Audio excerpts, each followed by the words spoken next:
welcome back. I'm Kurt Jordan. We're going to talk about the landing continuum. We're going to talk about two parts of the landing continuum, the bounce back and the breakfall. When your students attempt to jump without enough power or commitment to get to the top of their target with both feet, they need to adapt their landings to protect themselves. The landing continuum idea comes from Ryan Ford of Apex Movement, and you can see the original video by clicking here. So the landing continuum goes like this. You have precision, crane, half cat, cat, and bounce back. Where on the continuum they fall depends on the power of their jump and the decisions they make in the air. So special cases aside, the goals of every jump, in order, are jump as high as you can, keep both feet in front of you, and keep both feet together. So functionally, this means that you can treat every jump like a running precision and then adapt while you're in the air. While cranes are a useful part of the landing continuum, they violate the rule of keeping both feet together. If your students learn to rely too much on a crane landing, it's going to make it mentally harder for them to commit to a two-footed precision. Also, when assessing the half cat, draw your students' attention to the fact that although it looks like we're landing on our wrists, we're landing with our feet first and then going to our wrist.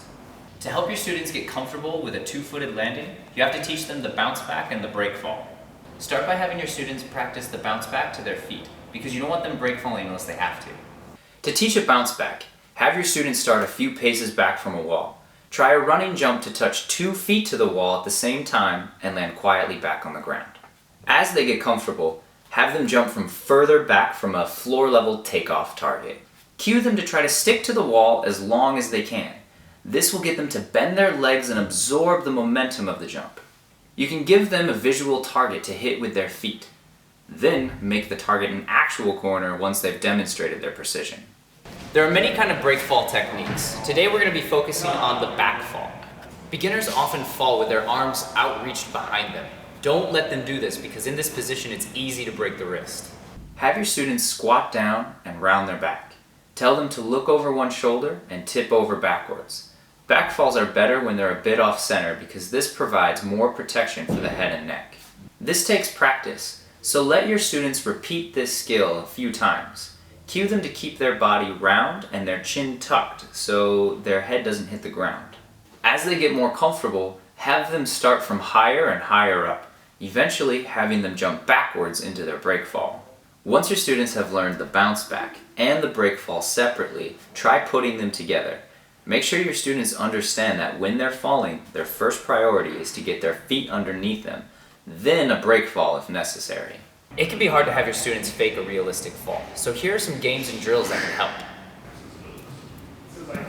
Put a shirt on the edge of a box and tell your students to try to jump into a cat and hold on. This simulates the feeling of slipping out of a cat. Trust falls are a great way to simulate a realistic backfall, especially when you're not always able to trust the person who's going to catch you. Reenact everyone's favorite part of The Lion King with the scar drill. Brother, help me!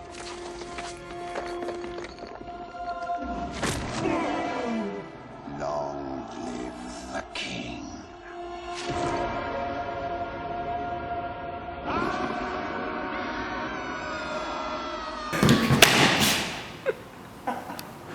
Commitment in a jump comes from the confidence of being able to stay safe. Now that your students know what to do when something goes wrong, you're going to see a lot more commitment to jumps.